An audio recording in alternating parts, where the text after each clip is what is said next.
Ilan taon ka na? 18. 18. Anong course? Commerce. Financial management. So, ngayong UAAP, tapos dating Cubs ka, anong pinagkaiba ng Cubs, tapos ngayon Tigers? Yung mas, professional, parang professional na yun. Pero tapos, malakas na ng katawan. Tapos, hindi ka ba parang nape-pressure? Nag-pressure kasi, ayun nga, parang sinasabi nila na magiging rookie of the year ako. Tapos, may isa o dalawa akong kalaban. Parang sinasabi nila, pag hindi ka pa nag-rookie of the year, Yung from, di ba, MVP ka ng juniors, tapos ngayon, ano yung mga preparations mo? Nag-prepare ka for, yun nga, for maging rookie of the year? in-improve ko yung shooting ko.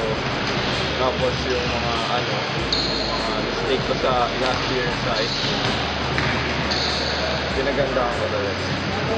Tapos, di ba, dalawa kayong MVP dito sa Tigers. Wala na kayo ni VG. Wala namang parang hindi. Ay, wala naman. Magkapatid lang talaga namin. Close ba kayo? So, high school pa lang, parang magkakilala na kami. Magka-team ba kayo sa Hindi naman, magkalaban na, pero nagkakapatihan din. Tapos ngayon, na naging magka-teammates kayo. Parang close na kami. Wala na mga alitan.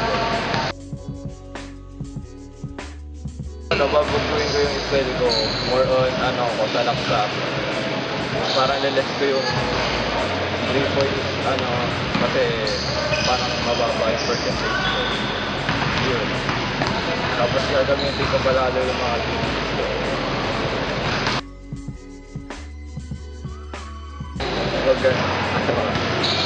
Pag mapagod sa mga sa amin.